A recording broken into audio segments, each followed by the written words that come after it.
되게 말씀 감사합니다. 사회자 선생님께서 말씀 주신 것처럼 제 이름은 박재호고요. 우선 제 세미나에 참석해 주신 모든 분들과 그리고 제가 이런 기회를 갖게 해주신 이제 브릭 관계자 여러분들께 진심으로 감사의 말씀을 드리겠습니다. 저는 현재 지금 카이스트 기계공학과 박인규 교수님 연구실에 이제 포닥으로 있고요.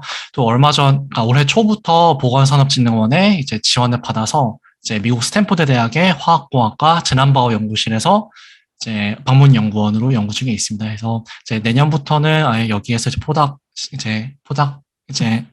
자리를 잡아서 이제 좀 더 연구 활동을 진행할 것 같습니다. 그래서 오늘 제가 세미나에서 말씀드릴 내용은 유연 물리적 화학적 센서에 기반한 지능형 의료 도구의 개발, 그리고 이제 그것의 생건 바늘, 그리고 이제 고주파 수작 바늘로의 활용이 되겠습니다. 그래서 제가 지금 말씀드릴 내용은 기본적으로 카이스트 기계공학과 박인규 교수님 연구실에서 석사, 박사 과정을 하는 동안에 제가 했던 내용들이고요. 또 제가 듣기로 이제 브릭 웨비나는 이제 바이오 쪽에 이제 백그라운드가 있으신 분들이 많이 오다 보니까 제가 엔지니어링적인 측면에서 너무 테크니컬한 거는 좀 약간 좀 덜어내고 이게 제가 했던 부분이 어떤 의미가 있고 어떻게 활용이 가능한가 거기에 좀 초점을 맞춰서 진행을 하도록 하겠습니다. 그래서 우선 제가 연구를 하게 된 그 계기, 그 모티베이션에 대해서 먼저 말씀을 드리고자 하는데, 제가 연구실에 처음 갔을 때 이제 저희 연구실이 이제 막 그 자동 생검 로봇이라는 것을 이제 만드는 과제를 시작을 했습니다. 근데 이제 자동 생검 로봇을 만들다 보니 이제 영상학과 선생님들이랑 같이 일을 하고 얘기를 해볼 경험이 많았었는데, 이제 그때 의사 선생님들께서 말씀을 주셨던 게, 만약에 우리가 시술 중에 이 시술 도구가 주변의 조직의 특징이나 아니면 그런 종류를 분석하거나 아니면 그런 정보를 줄 수가 있다면 굉장히 유용할 거라고 말씀을 주셨습니다.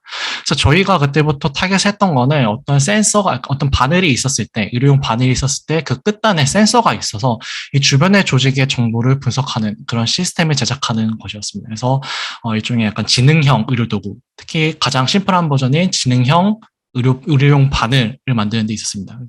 만약에 그렇게 되면은 저희가 이제 처음으로 생각하게 되는 것은, 그러면 이 위에 센서를 올리기 위해서 정기적인 연결을 어떻게 할 것인지, 아니면 정기적인 전극은 어떻게 형성할 것인지에 대해서 이제 좀 고찰을 했었어야 됩니다. 그래서 제가 이제 석사, 박사 과정 중에는 그 바늘 위에 어떻게 센서를 올리고 어떻게 정기적인 연결을 만들 것인가에 대한 이제 연구를 계속 진행했고요. 저희가 처음에는 그 스크린 프린팅이랑 실버 페이스트로 가장 간단하게 이 바늘 위에 이제 이렇게 전극을 만드는 연구부터 시작해서 스테인리스 스틸 마이크로 와이어를 이용해서 조립하는 방법도 하고, 그 후에는 이제 약간 멀티모달 센서에 포커스를 맞춰가지고 유연 센서를 만든 다음에 이것을 바늘 위에 올리는 그런 연구까지 진행했었습니다. 그래서 이제 생건 바늘에서 이제 적용을 먼저 했었고, 저희가 이런 유연 센서를 이제 연구를 하고 있었을 때 이제 RF 메디컬이랑 서울 삼성병원의 이제 임효근 교수님께서 좀 얘기를 주셔서, 이제 고주파 수작을 할 때 그 주변부 조직 환경, 특히 온도나 압력을 이제 분석할 수 있는 시스템이 있으면 굉장히 유용하다 말씀 주셔서 이제 그 부분을 또 이제 연구를 같이 진행하게 되었습니다. 그래서 이제 최근에 그 전인상이랑 실제 환자의 임상 결과까지 이제 준비를 해서 이제 최근 어드밴스 사이언스에 게재가 되었고요. 그래서 기본적으로는 이제 그 내용을 바탕으로 제가 세미나를 하게 될 것 같습니다.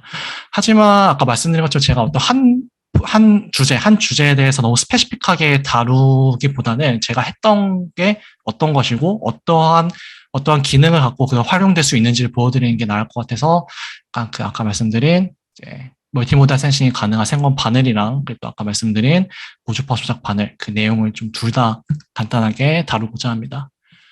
첫 번째로 말씀드릴 것은 다중 멀티모달 피지컬 케미컬 센서가 포함되어 있는 이제 생검 바늘이고요.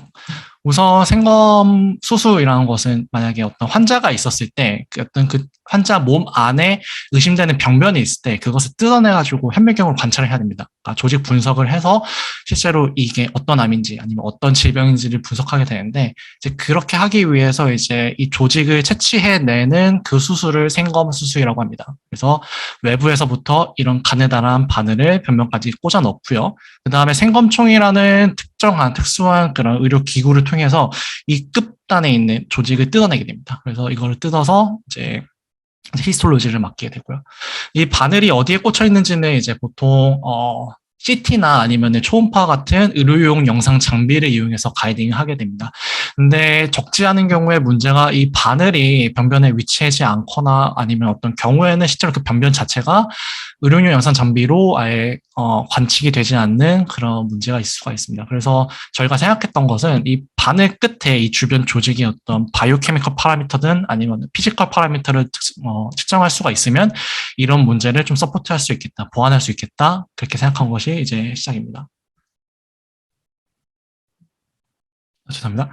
그래서 그렇게 되면은 저희가 생각을 해야 되는 것은 그러면 어떠한 파라미터를 측정을 해야 되는가가 되겠습니다. 그래서 저희가 첫 번째로 생각한 것은 정기적 특성인데요. 특히 이제 정기적 임피던스를 확인했습니다. 그래서 바이오 임피던스라고 얘기하는 거는 일반적으로 얘기하는 임피던스 분석을 생체 물질에다가 적용한 거를 이제 바이오 임피던스를 하는데 경우에 따라서는 비침습적으로도 측정이 가능하고 또 이제 보통 다른 에세이가 필요 없이 실시간으로 버티정이 가능하기 때문에 이제 많은 데서 활용이 되고 있고요.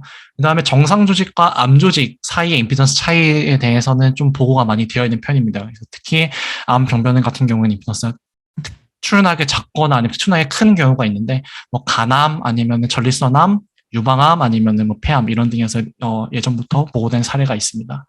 그 다음에 저희가 또 바이오케미컬 파라미터를 좀 분석을 했었는데요. 이제 선생님들께서 이미 아시다시피 이제 암 조직에서의 경우에는 글루코스의 소모 속도가 엄청 빠르고 대부분의 글루코스가 주변에 이제 산소 농도와 상관이 없이 대부분 락테이트로 대사가 되게 됩니다. 그래서 이 과다 생산된 락테이트가 주변 환경을 이제 산성화하기 때문에 정상 대비의 한 0.3, 많게는 0.5 정도 산성화되어 있는 것을 이제 그런 보고가 있고요. 그러니까 말씀드린 것처럼 글루코스의 소모 속도가 빠르기 때문에 암 환경이 이제 정상 조직 대비해서 현저히 낮다는 그런 보고가 있습니다. 또한 그리고 말씀드린 것처럼 젖산, 락테이트의 농도가 정상 대비 비정상적으로 높은 것이 많이 보고가 되어 있습니다. 그래서 저희가 한 것은 아까 말씀드린 그런 파라미터들을 측정할 수 있는 센서를 굉장히 작은 면적 안에 또 그 유연 기판 상에 모두 지적한 것입니다. 그래서 아까 말씀드린 것처럼 어떤 컨덕티비티 아니면 조직의 임피던스를 잴 수 있는 정기적 센서를 여기에 형성을 하고 그 다음에 글루코스나 pH, 락테이트 등을 측정할 수 있는 전기화학 센서를 한데 모아서 이렇게 제작을 하였습니다. 물론 이것은 저희가 이제 폴리이미드라는 유연 기판 상에 모두 제작을 하게 하였고요.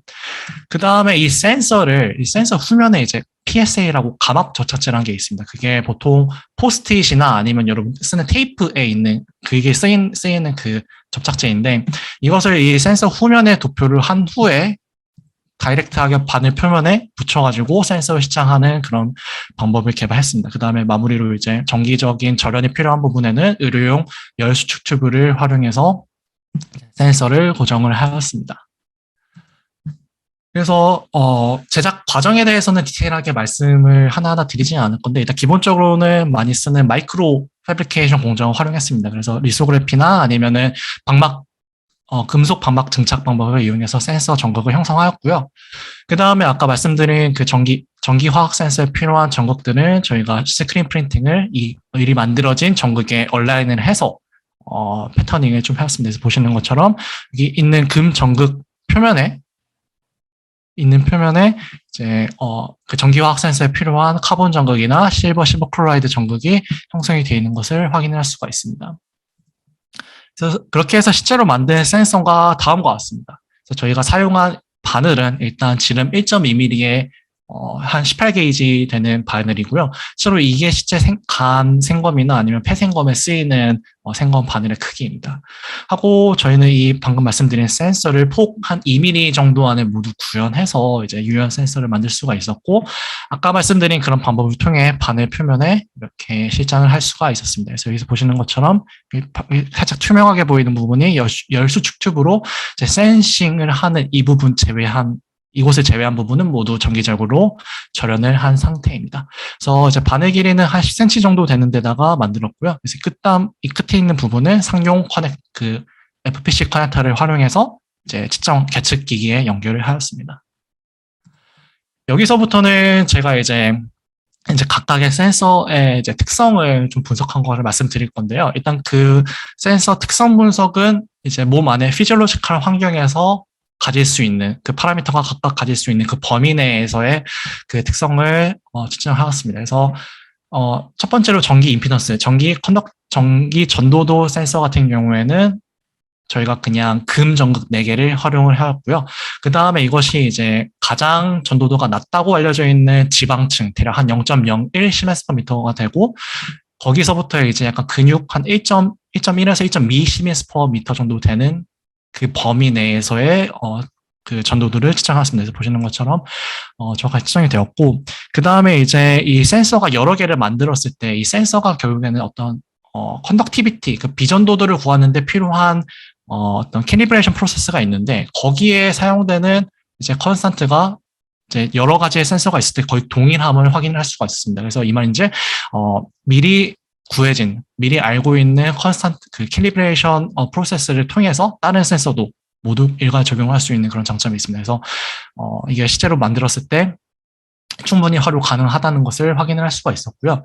그 다음에 pH 센싱 같은 경우에는 이리듐 옥사이드라는 물질을 사용했습니다. 그래서 이 금전극 표면에 이리듐 옥사이드 막을 이제 전기화학적으로 이제 증착을 하고요.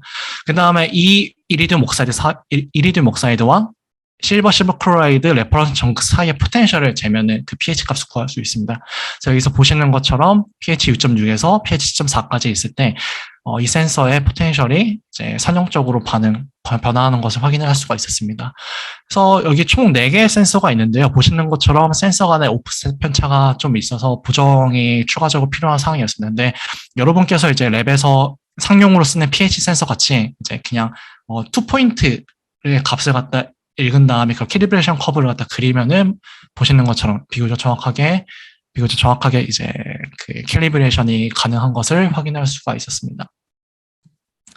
이제 그 다음은 글루코스 센서인데요. 글루코스 센서 같은 경우에는 저희가 카본 전극 표면에 이제 글루코스에 셀렉티브하게 반응할 수 있는 센싱 레이어를 좀 올렸습니다. 그래서 5페닐렌 다이아민이라는 그런 물질을 전기 증착을 해서 이제 그 전기 증착 함과 동시에 이제 글루코스 옥시데이스라는 특정 물질 엔자임을 이 표면에다가 이모빌라이제이션을 시켰습니다. 그래서 이렇게 제작된 전극을 전기화학적인 측정법을 통해서 정확하게 맞습니다. 암페로메트릭 방법을 통해서 측정했었을 때 이제 글루코스 농도에 따라서 발생되는 리독스 커런트가 이제 선형적으로 변하는 것을 확인을 할 수가 있었습니다.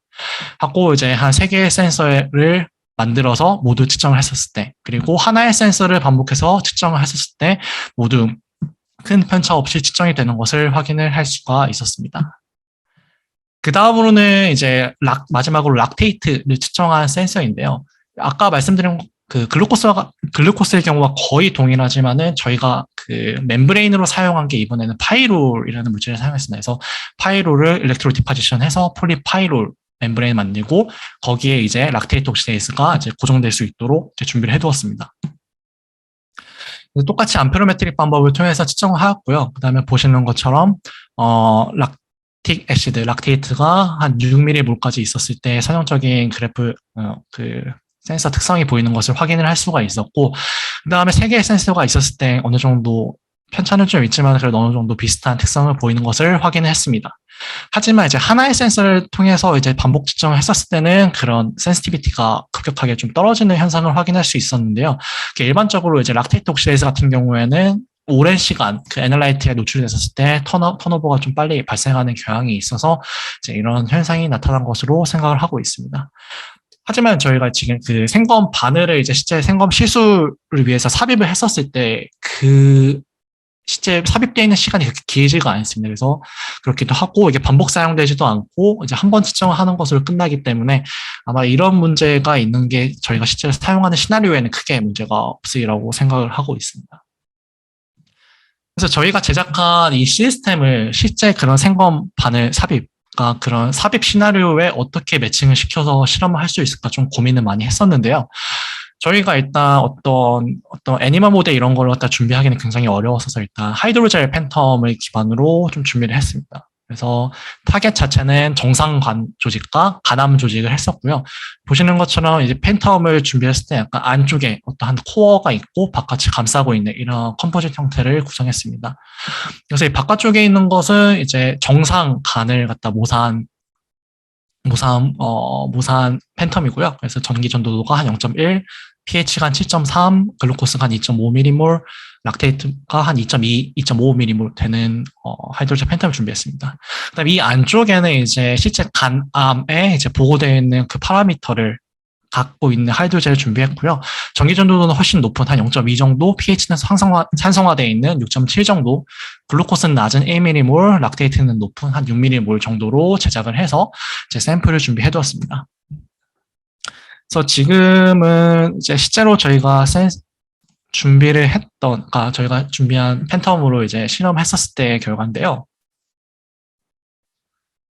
첫 번째로 이제 바늘을 삽입해서 이게 이 약간 이 바깥쪽에 정상 조직을 이제 모사한 부분에 이렇게 삽입해서 pH와 이제 전도도를 측정을 먼저 진행을 하고요.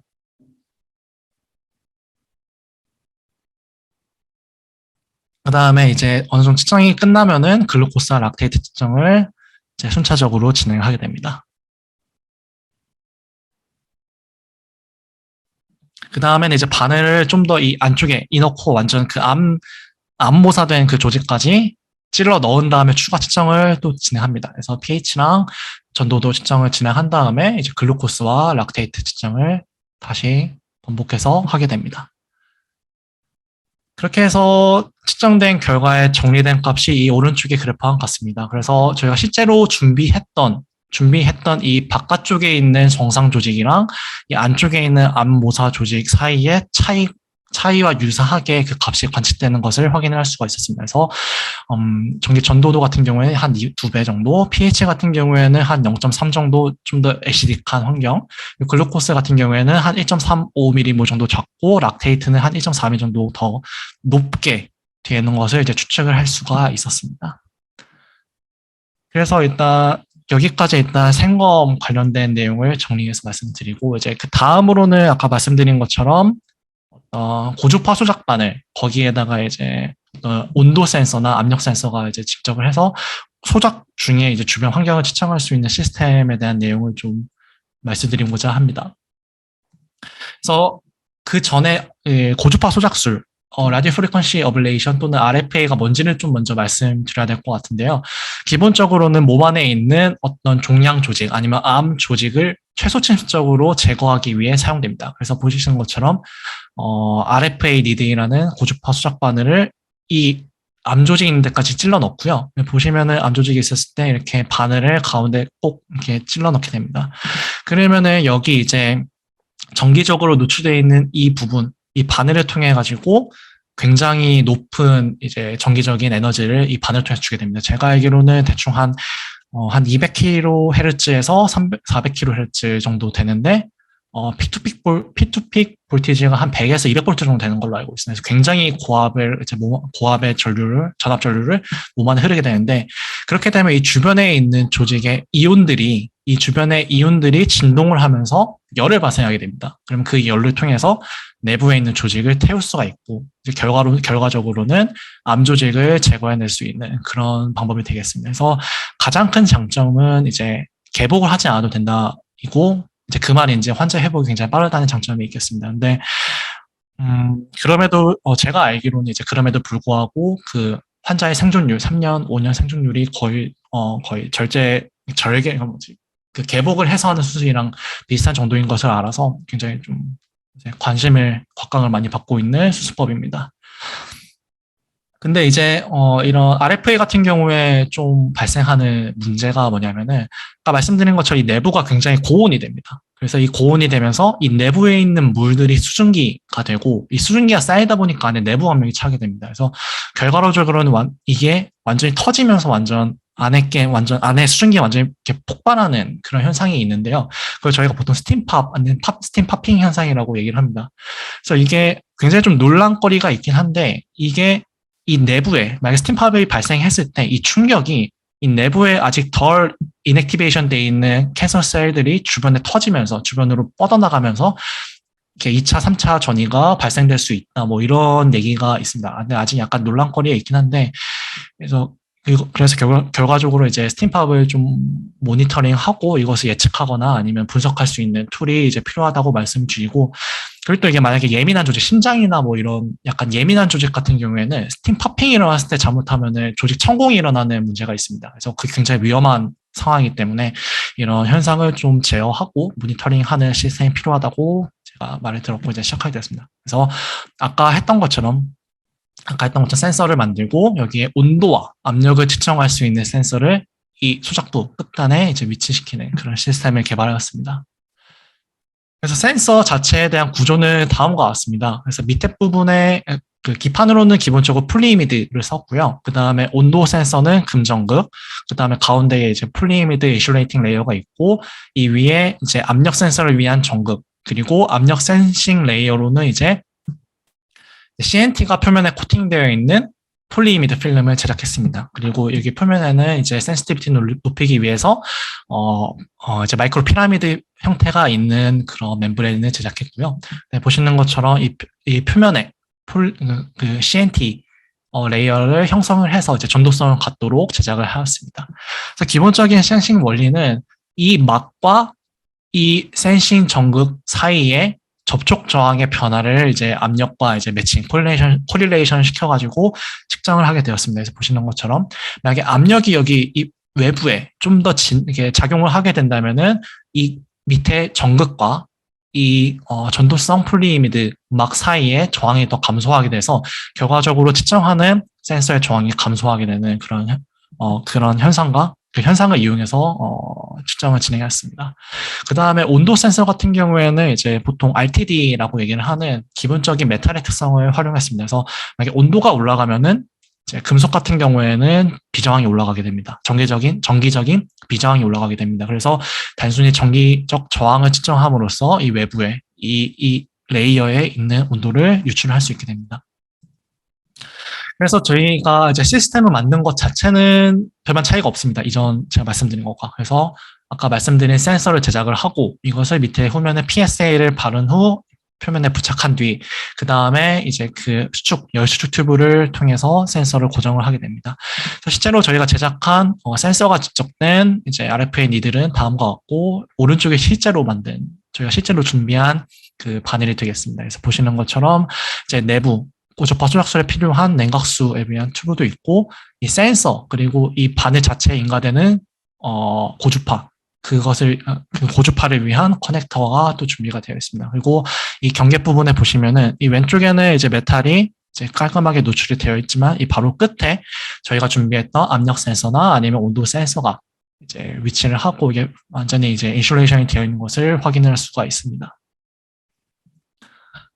네, 그래서 이제 아까 마찬가지로 저희가 각각 준비한 이 센서에 대해서 캐릭터라이제이션을 진행했는데요. 일단 이 바늘 시스템에서는 이제 바늘이 한 1.5mm 되다 보니까 기존의 그런 로드셀이나 아니면은 뭐 압력 시스템 이런 걸 쓸 수가 없었습니다. 그래서 저희가 별도로 이제 가압 챔버, 하이드로스태틱 프레셔를 줄 수 있는 가압 챔버를 이제 구비를 해서 거기에서 이제 캐릭터라이제이션을 진행했고요. 우선 압력 센서 같은 경우에는 0에서 한 500kPa까지 이제 인가를 했었을 때에 이제 측정되는 정기적 전도도가 높아지는, 즉 저항이 감소하는 것을 확인을 할 수가 있었습니다. 그다음에 온도 센서 같은 경우에도 이제 주변의 온도가 어떻게 변하느냐에 따라서 이제 측정되는 정기적 전도도가 감소하는, 즉 저항이 증가하는 그런 그 센서의 특성을 확인을 할 수가 있었습니다. 그래서 저희가 그 챔버 내에서 한 500사이클 정도 반복해서 이제 하중을 가했을 때에도 큰 변화가 없는 것을 확인할 수가 있었고, 그리고 또 약간 뭐 산성의 환경이나 아니면 뉴트럴 환경이든 아니면 그 약간 염기성 환경이든 아니면 실제 체내 환경 같은 PBS 환경이든 크게 그런 용액 환경에 센서가 있었을 때도 별반 차이가 없이 센서의 시그널이 유지가 되는 것을 확인을 할 수가 있었습니다. 그 다음에 저희가 진행을 한 거는 이제 임상 전에 일단 그 돼지 모델을 통해서 전임상 실험을 진행했습니다. 그래서 돼지의 배를 개복을 하고요. 그 다음에 이 저희가 개발한 센서가 집적된 고주파 바늘을 안에 집어넣고 이제 초음파 프로브를 통해서 실제적으로 관찰을 같이 했었습니다. 그래서 오른쪽에 보시는 것처럼 이제 의사 선생님께서 이 돼지 간 안에 이제 RFA 니드를 꽂고 그다음에 시체적으로 초음파를 관측을 하면서 이제 소작을 진행했습니다. 그래서 준비된 영상이 있는데요. 죄송합니다. 그래서 보시는 것처럼 여기 오른쪽이 저희가 준비되어 있는 울트라 사운드 영상입니다. 그래서 실제 여기 부분을 확대한 거고요. 그래서 이제 어블레이션을 딱 시작했었을 때 보시면은 이쪽 라인이 이 여기 보이시는 하얀색 이 막대기 라인이 그 고주파 소작 바늘입니다. 그래서 이 고주파 소작 바늘이 있었을 때 가장 끝부분부터 하얗게 소작이 일어나는 것을 확인을 하실 수가 있고요. 그 다음에 방금처럼 다시 한번 보여드리면은 일정 시간 지났을 때 내부에 스팀팝이 일어나는 팝하는 소리랑 이제 실제로 보시는 것처럼 하얗게 갑자기 소작이 급격하게 되는 현상을 보일 수가 있습니다. 그래서 저희가 실제로 사실 이제 스팀팝이 일어나는 현상에 대해서는 여러 가지 이유가 있을 수 있긴 한데 저희가 계속적으로 실험을 하면서 이제 주요하게 발생하는 그 원리, 그 스팀팝의 이제 이유나 그 원리를 좀 분석을 하고 싶어 했습니다. 그래서 아까 말씀드린 것처럼 이 바늘이 있었을 때에 이 바늘 끝단과 또 이 절연이 되어 있는 이 끝단에 이제 소작이 먼저 1차적으로 발생하게 됩니다. 그 다음에 이 부분을 중심으로 이 소작 범위가 점점 더 증가를 하게 되는데 이 말인즉 여기 내부에는 이미 이제 고온 고압의 증기가 쌓였게 되죠. 근데 이게 점점 증가하다 보면은 이 가운데 있는 조직이 이것을 견디지 못하고 이 내부에가 여기가 가운데가 뚫리면서 스팀팝이 일어나는 것을 이제 저희 가정을 하고 그렇게 이제 그것을 주된 이유 중에 하나로 생각을 하고 있습니다. 그래서 사실 그 현상을 이제 직접적으로 완전히 보이기는 어렵지만 저희가 그 수치 해석을 통해서 또 시뮬레이션 모델을 통해서 이게 실제적으로 발생할 수 있는 이유다를 좀 확인했었는데요. 그래서 보시는 것처럼 이 외부에 간 조직이 있고요. 이 내부에 고주파 바늘이 있었을 때 이 고주파를 인가하면 이 주변의 온도 분포가 어떻게 되는지를 확인했었습니다. 그래서 이게 시간이 1분 이상 지나가면은 사실 거의 바늘 주변부는 거의 유니폼한 그 템퍼러처 디스트리뷰션을 갖게 되는데 이게 처음 같은 경우에는 아까 말씀드린 대로 바늘의 끝단부 그리고 이 절연부 끝단부에 이제 전류 밀도가 높기 때문에 우선적으로 온도가 올라가는 그런 현상을 확인을 할 수가 있었습니다. 그래서 이것을 정량적으로 구분했었을 때 이 가운데 부분에 대비했을 때 끝단 그리고 이 절연 부분 이 부분에서의 온도가 더 높게 올라간다는 것을 확인을 할 수가 있었고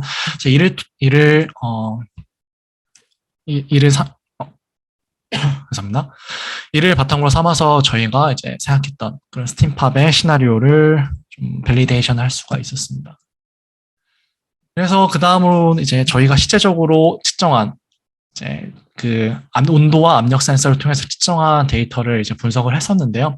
보시다시피 이제 스팀팝이 일어났을 때 이 센서에서 측정되는 온도 그리고 센서에서 측정되는 압력의 시그널이 굉장히 어떤 피크점을 갖는 것을 확인할 수가 있었습니다.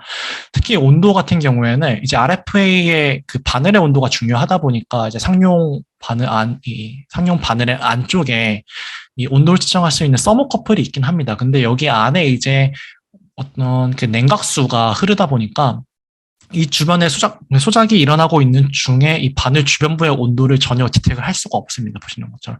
하지만 이제 저희가 제작한 바늘 같은 경우에는 바로 이 소작 부위와 맞닿아 있기 때문에 이 주변에서 어떠한 일이 일어나는지를 실시간으로 확인할 수가 있었고, 그 다음에 여기서 보시면은 스팀팝이 일어났을 때 순간적으로 뜨거운 연기가 되게 온도 센서에서 측정되는 온도가 갑자기 상승하는 것을 확인할 수 있습니다. 그래서 이거를 말미 삼아서 스팀팝이 일어났을 때는 이 내부에 이렇게 고압으로 내재되어 있던 그 스팀이 주변부로 확 이렇게 주변부로 순간적으로 이제 퍼지는 그런 현상이 있는 것을 유출할 수가 있었습니다. 그리고 이제 저희가 센서를 그 고주파 수작술 바늘에 올렸지만 사실 이거를 했었을 때 제일 중요한 거는 저희의 센서가 기존의 소작 성능을 저해하면 안 된다입니다. 그래서 저희가 이제 그 전인상 그 돼지 모델을 이용해서 소재를 한 다음에 이제 조직을 떼내가지고 측정했는데, 이 위에 보이시는 게 이제 일반적인 고주파 소작 바늘, 그리고 또 이 아래쪽이 저희 센서가 있는 소작 바늘입니다. 그래서 이 소작 부위를 이제 측정을 해가지고 통계적인 분석을 했었을 때 별다른 유의미한 차이가 없는 것을 확인을 할 수가 있었고요. 이제 그 말인데 저희가 센서를 거기 안에 올린다 하더라도 기존에 갖고 있던 소작 성능은 그대로 유지가 된다는 것을 알 수가 있었습니다. 그 다음으로는 저희가 실제적으로 특히 간암 환자에 대해서 저희가 제작한 이 프로분, 특히 센서가 있는 고주파 소작 바늘을 적용을 했었습니다. 근데 이전에 있는 돼지 모델과 달리 저희가 이 경우에는 정말 실제 간암 환자이기 때문에 저희가 많은 어떤 파라미터 스터디를 하거나 아니면은 다른 종류의 데이터를 얻기는 어려웠고요. 아까 말씀드린 그런 내부 스팀팝이 있었을 때의 온도 변화, 그리고 압력 시그널의 변화 등을 측정을 하였습니다. 그래서 보시는 것처럼 저희가 제작한 바늘을 이제 환자에게 실제 사입을 하고, 이제 저희가 따로 이제 준비가 된 측정 모듈을 통해서 이 내부의 압력 센서와 온도 센서에서 시그널이 어떻게 변화하는지를 확인하였습니다. 또 실제로 보시는 것처럼 여기 환자분께서 누워 있으시고 실제 이제 영상의학과 선생님께서 시술을 하는데, 이제 거기에 저희가 제작한 바늘을 사용하고 저희가 따로 준비한 압력 측정 모듈을 사용해서 계속적으로 이제 센서 값을 추적을 하였습니다. 그래서 이번 같은 경우에도 아까와 유사하게 스팀팝이 발생했을 때 정말로 이제 순간적으로 온도가 굉장히 상승을 하거나 아니면은 이제 압력 센서에서 급격한 시그널 하락, 특히 피크를 보인다는 것을 확인을 할 수가 있었고, 그래서 이걸 통해서 저희가 준비한 시스템이 실제 고주파 소작 시술 중에 여러 가지 유의미한 정보를 이제 의사 선생님들께 전달을 할 수 있는 그런 시스템이라는 것을 확인을 할 수가 있었습니다. 네, 그래서 제가 기본적으로 준비를 한 내용은 여기까지고요. 그래서 약간 결론과, 그리고 또 제가 지금까지 했던 거에서 한 발짝 더 나가서 준비를 하고 있는 부분이 있는데, 이제 그것도 이번 세미나에서 약간 쉐어를 하면은 되게 좋을 것 같아서 좀 준비를 했습니다. 그래서 그 부분에게 말씀드리면, 우선 결론은 저희가 유연 센서를 기반으로 이것을 어떤 약간 되게 지름 한 1.2mm 정도 되는 작은 바늘에 실장을 할 수 있는 기술을 개발했습니다. 그래서 다양한 물리적, 화학적 특성을 분석할 수 있는 상건 바늘을 우선적으로 이제 개발을 했고, 그것의 사용 가능성을 하이드로젤 팬텀을 기반으로 해서 입증을 했습니다. 그 다음은 이제 온도 센서와 이제 압력 센서를 이제 상용 고주파 소작 바늘에 또 실장을 해서 이제 고주파 소작술 중 주변 조직 환경에 발생하는 변화를 실시간으로 측정할 수 있는 시스템을 확립했습니다. 그래서 제가 앞으로 이제 조금 더 진행을 하고 싶어 하는 부분은, 죄송합니다. 제가 계속적으로 좀 진행하고 싶어 하는 부분은 제가 만든 이런 시스템을 실제로 몸 안에 있는 어떤 변화를 관측하거나 아니면 어떤 질병을 진단하는 데 사용되는 좀 프로브로 제작을 하고 싶었습니다. 근데 제가 지금까지 말씀드린 부분은 되게 좀 큰 바늘, 되게 지금 1.2mm 정도 되는 바늘에 사용하다 보니까 굉장히 침습적이고 약간 티슈의 그 데미지가 크고 출혈도 굉장히 많습니다. 어떤 경우에는 약간 합병증이나 아니면은 부작용도 많이 있는 편이고, 그래서 제가 말씀드린 그런 것을 구현하기 위해서는 최우선적으로 정말 얇은 바늘에 아까 말씀드린 그런 센서를 집적할 수 있는 기술이 있어야 됩니다. 그래서 실질적으로 비교 사진을 보여드리면 이 위쪽이 제가 아까 개발했던 7.2mm 바늘에 있는 센서 시스템이고요. 그 다음에 0.3mm 바늘, 실제로 이거는 약간 한의학에서 지금 침술에 사용되는 침인데 그 지름이 한 0.3mm 정도 됩니다. 그래서 훨씬 더 작은 바늘에 좀 더 제가 말씀드린 걸 진행하고 싶은데, 그래서 결론적으로는 보이시는 이 얇은 1mm의 폴리이미드 필름을 아까 보여드린 0.3mm 바늘에 올리는 작업을 해야 됩니다. 그래서 어느 정도 저희가 사실 진행을 하고 있는데, 아까 말씀드린 그런 PSA를 발라가지고 바늘 표면에 붙인다 이런 방법으로는 사실상 거의 불가능했습니다. 왜냐하면 너무 작다 보니 이 플렉서블한 멤브레인에 이제 그 스티프니스가 너무 커가지고 애초에 실장이 불가능했었습니다. 그래서 트리키하긴 하지만 사실 저희가 어떻게 좀 이것을 만들 수 있는 이런 얇은 센서도 바늘에 올릴 수 있는 기술을 좀 더 개발을 해서 보시는 것처럼 300 마이크로미터 지름의 바늘에 이제 센서를 집착할 수 있는 기술을 만들어 지금 구현을 하고 계속 진행 중에 있습니다. 그래서 사실 제가 이런 관련된 내용을 조금 진행하고 프로포즈도 좀 준비를 해보고 이제 많이 좀 의견을 많이 들어보긴 했었는데 조금 많이 말씀 주신 부분은 어쨌든 저 같은 경우에는 이게 미니멀리든 아니면 이게 뭐 미니멀리 아니면 어느 정도 좀 있든 간에 침습적이기 때문에 너니베이시브한 거에 밀릴 거라 이것보다는 훨씬 더 안 좋은 방법이다라는 그런 의견을 좀 많이 들었습니다. 근데 개인적으로 생각을 했었을 때는 정말로 대부분의 측정 아니면 대부분의 바이오케미컬 파라미터 측정하거나 아니면 어떤 질병 진단을 했었을 때 논인베이시브한 방법으로 측정이 가능한가에 대해서는 좀 의문점이 있습니다. 그래서 모든 경우에는 사실 이 방법을 적용할 수 없기 때문에 그런 경우에는 만약에 제가 만든 그런 최소 침습적인 프로브가 충분히 안전하게 사용될 수 있을 만큼 세이프하다면은 충분히 미래가 있다라고 생각을 하고요.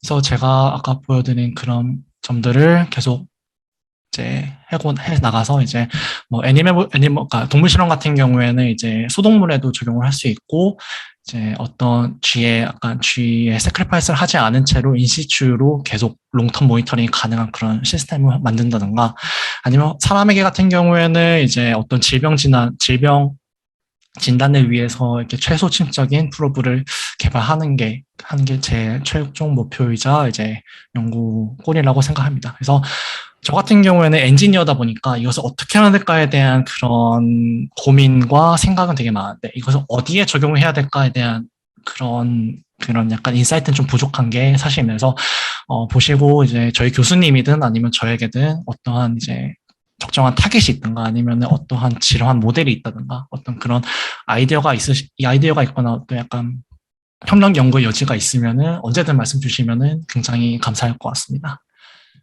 그래서 끝으로 이제 이 연구를 진행하면서 도와주신 분들에 대해 좀 약간 감사의 말씀을 드리고 싶은데요. 우선 이제 이 연구 진행하는 동안 제 지도 교수님이셨던 카이스트 기계공학과 민트랩 박윤 교수님께 우선 감사의 말씀을 드리고요. 또 이 바늘 프로젝트를 함께 진행했던 그리고 진행하고 있는 정영록 선생님, 서보경 선생님께 진심 어린 감사의 말씀을 먼저 드립니다. 그리고 이제 전기화학 센서를 제작을 하는데 사실 이제 좀 많이 도움을 주신 분들이 있는데요. UC 샌디에고의 이제 전기화학 센서에 대해서 약간 이제 전문가이신 조셉 왕 교수님이랑 그 그룹에 이제 지금은 연세대 이제 의대에 계신 김자영 박사님 그리고 또 이제 칼텍에 있는 줄리안 박사님에게 감사의 말씀드립니다. 그리고 이제 마지막으로 제가 이제 연구를 시작하게 된 계기이기도 하면서 제가 이제 엔지니어링 사이드를 계속 이제 뭔가를 하고 있었을 때 이게 실제적으로 의학적으로 이제 활용이 될 수 있는 그런 가이드나 아니면 조언을 주신 분들이 굉장히 많습니다. 그래서 보시는 것처럼 이제 서준범 교수님, 이제 박찬민 교수님께서는 이제 그 생건반을 프로젝트에서 많이 도움 주셨고, 이제 이모경 교수님, 강태욱 교수님, 이제 차동현 선생님은 이제 고주파 바늘 프로젝트를 진행을 할 때 정말 많은 도움 주셨습니다. 그리고 최근에 이제 초미세 바늘 이제 프로젝트를 진행하는 데 있어서 이제 김학재 교수님도 이제 많은 도움을 주시고 이제 좋은 말씀 주셔서 제가 이제 여기까지 이제 연구를 진행하는데 정말 큰 도움이 되었다고 생각을 하고 다시 한번 제가 감사하다는 말씀을 이 자리를 빌어서 드리고 싶습니다. 네, 여기까지고 경청해 주셔서 감사합니다.